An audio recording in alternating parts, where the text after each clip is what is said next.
तो हेलो बच्चों, क्या हाल चाल? बढ़िया एकदम। तो आप सभी का स्वागत है आज फिर से हमारी इस मुहिम के अंदर। ठीक है। और आज आप देख सकते हैं कि मेरा फेस आपको नज़र नहीं आ रहा होगा, केवल सामने एक पेज रखा हुआ है वो आपको नज़र आ रहा होगा जिसमें लिखा है आर्किमिडीज प्रिंसिपल। ठीक है। तो इसी आर्किमिडीज प्रिंसिपल की हम चर्चा आज करेंगे और इसी तरीके से हम आज का टॉपिक कंप्लीट करेंगे हमारा।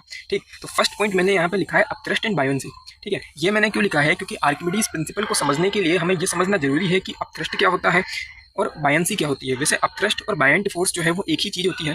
जब हम किसी भी बॉडी को, मान लीजिए किसी भी बॉडी को हम जब एक लिक्विड से भरा हुआ कंटेनर है उसके अंदर डुबो देते हैं तो जो है वो हमारे पास क्या होता है, इसकी आज हम यहाँ पे चर्चा करेंगे। ठीक है। तो आप देख सकते हैं कि मैंने यहाँ पर एक फिगर ड्रॉ करा हुआ है जिसके अंदर जो है वो एक कंटेनर हमारे पास है। ठीक है। इस कंटेनर में हमने एक बॉडी को जो है वो डुबोया हुआ है। ठीक है। जिसका एरिया हमारे पास ए है। ठीक। अब यहाँ पर जितने भी हॉरिजॉन्टल फोर्स होंगे वो यहाँ पर क्या होंगे, वो कैंसिल हो जाएंगे। ठीक है। केवल जो वर्टिकल फोर्सेज है, जो अपवर्ड और डाउनवर्ड, जो कि प्रेशर P1 है यहाँ पे ऊपर की साइड, नीचे जो है वो हमने प्रेशर P2 माना है ना। तो यहाँ पर जो इनकी वजह से जो फोर्स अप्लाई इस बॉडी के ऊपर होगा वही जो है हमें नेट फोर्स देगा। ठीक है। तो नेट फोर्स हमारे पास क्या हो जाएगा, F2 minus F1।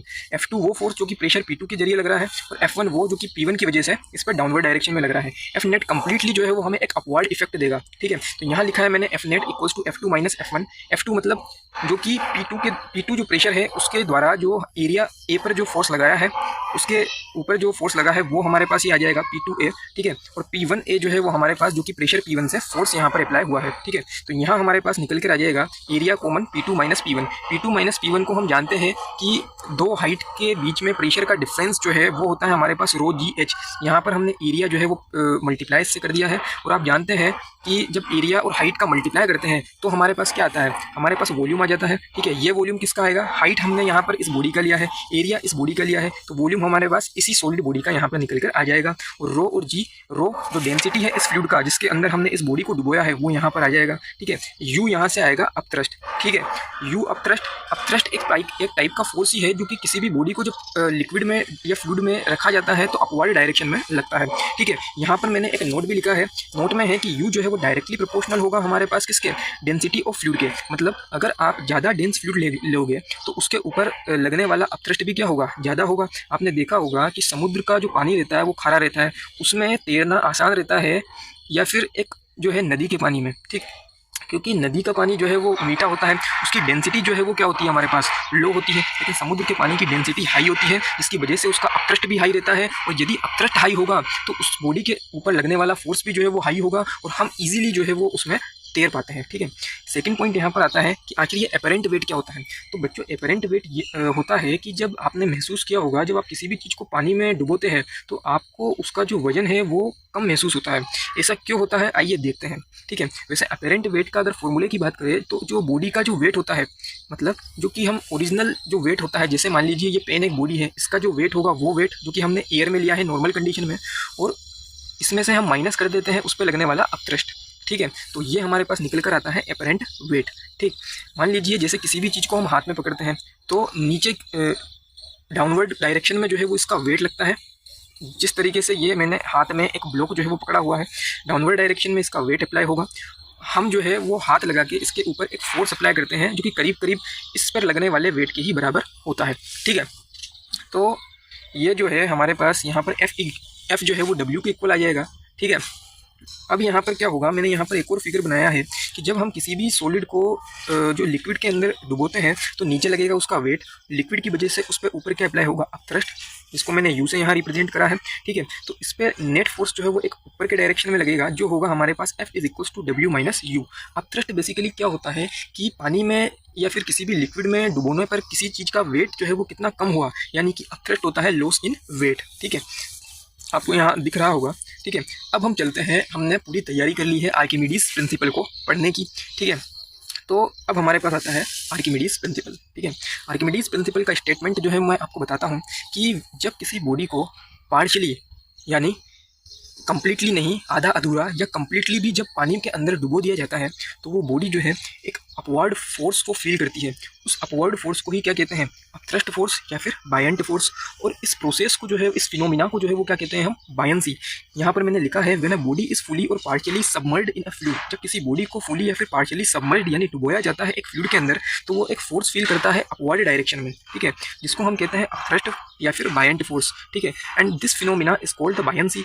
And this upthrust और buoyant force is equal to the mass of the fluid displaced by the submerged part of the body. Means जब हम किसी बॉडी को किसी भी लिक्विड के अंदर डुबोते हैं तो बॉडी के वॉल्यूम के जितना ही फ्लूइड जो है वो निकल कर बाहर आएगा।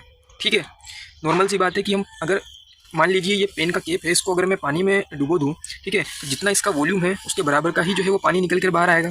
तो जितना वॉल्यूम का पानी निकल कर बाहर आया और उस पानी का जितना वेट होगा, ठीक है, उसी वेट के बराबर इस पेन की केप पे क्या लगेगा, अपथ्रस्ट जो है वो इसको फील होगा अपवर्ड डायरेक्शन में। तो यही यहाँ पे यही लिखा है कि दिस अपथ्रस्ट और बायंट फोर्स जो है वो इक्वल होगा to the mass of the fluid, उस फ्लूइड के मास पे जो कि डिस्प्लेड हुआ है जब हमने बॉडी को सबमर्ज करवाया था उस लिक्विड के अंदर। ठीक है, तो यहाँ से हमने देखा कि अपथ्रस्ट का फॉर्मूला क्या हुआ, वी रो जी। यहाँ पर वी जो है वो उस सॉलिड का है जिसको हमने डुबोया था, है ना, रो उस फ्लूइड का डेंसिटी जिसके अंदर हमने डुबोया था। तो यहाँ पे हम इस वी को हमने यहाँ पे सॉलिड का लिखा है।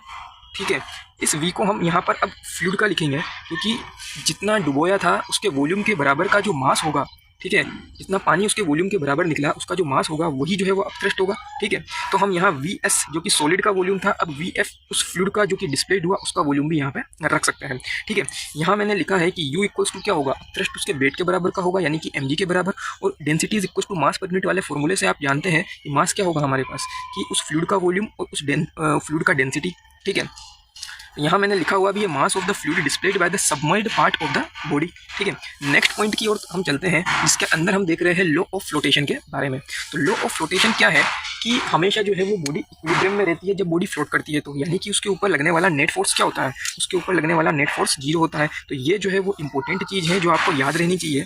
ठीक है, अब हम बात करते हैं कि डेंसिटी कब किसकी ज़्यादा होगी, ठीक है, फ्लोट करते वक्त कब ज़्यादा होगी कब कम होगी, इस बात पे हम अब आते हैं। ठीक है, तो आप देख सकते हैं एस से मैंने यहाँ पे सॉलिड को रिप्रेजेंट करा है, एफ से जो है वो फ्लूइड को रिप्रेजेंट करा है। जब सॉलिड की डेंसिटी ज़्यादा होगी फ्लूइड से तो वो सिंक कर जाएगा, ठीक है, नॉर्मल सी बात है। और जब सॉलिड की डेंसिटी यहाँ आप देखेंगे जब सॉलिड की डेंसिटी फ्लूइड की डेंसिटी से कम है तो वो फ्लोट करेगा। ठीक है, और जब दोनों की डेंसिटी बराबर हो जाती है तो वो फ्लोट तो करेगा लेकिन वो लिमिटिंग फ्लोट जो है वो उसका होगा। ठीक है, यानी कि उसका जो सरफेस है, आप यहाँ फिगर देख सकते हैं कि ये सरफेस जो है वो कहाँ आएगा, इस लेवल पर जो है आपको तैरता हुआ दिखेगा। ठीक, मैंने जो है वो यहाँ पे कुछ फॉर्मूला डेराइव करा है जो कि इंपॉर्टेंट होगा हमारे न्यूमेरिकल सोल्व करने के लिए। ठीक है, तो यहाँ आप देख सकते हैं कि एक सिलेंडर लिया है मैंने जिसका एरिया ए है, इसका वॉल्यूम वी एस लिया है, डेंसिटी इसका रो एस है। ठीक है, और इसका हाइट लिया है मैंने एच एस। ठीक, इसको मैं पूरा नहीं डुबो रहा, इस कंटेनर में जो है वो लिक्विड भरा हुआ है, इसको मैं पूरा नहीं डुबो के केवल आधा ही जो है वो डुबो रहा हूँ, यानी कि केवल एच एफ हाइट जो है वो इसका यहाँ पे डूब रहा है। ठीक है, इस फ्लूइड का जो डेंसिटी है वो रो एफ है, एरिया जो है वो इसका ए है ही सही। ठीक है, तो यहाँ पर बॉडी का वेट अपथ्रस्ट के इक्वल हो जाएगा। ठीक है, वेट क्या होता है mg, और अपथ्रस्ट को u से रिप्रेजेंट करते हैं, मास वही फॉर्मूला डेंसिटी इंटू वॉल्यूम, तो वही मैंने यहाँ लगाया है जो कि वी एफ रो एफ जी के इक्वल हो जाएगा। जी से जी तो गया। ठीक है, तो ये यहाँ पर हमारे पास रिलेशन आ जाता है रो एस वी एस और रो एफ वी एफ, जो कि एक इंपॉर्टेंट रिलेशन है। ठीक है, ये जो है वो काफ़ी काम आता है न्यूमेरिकल्स को सोल्व करने के लिए हमारे पास। ठीक है, और ये जो है अगर हम देखें कि वॉल्यूम क्या होता है किसी का भी, उसका एरिया और उसकी हाइट, तो मैंने वॉल्यूम की जगह उसका एरिया और उसकी हाइट को यहाँ पर पुट करा। एरिया दोनों का सेम था तो एरिया जो है वो कैंसिल हो गया, L H S R H S दोनों साइड से बचा क्या हमारे पास, rho S H S equals to rho F H F. ये जो है वो सॉलिड का डेंसिटी और हाइट है, और ये फ्लूइड का डेंसिटी और जितना फ्लूइड के अंदर वो सॉलिड मटेरियल इमर्ज हुआ था उसका हाइट है। तो ये हमारे पास आर्किमिडीज प्रिंसिपल का टॉपिक आज कंप्लीट होता है। ठीक है, कल हम फिर मिलेंगे एक नए टॉपिक के साथ, तब तक के लिए goodbye and have a nice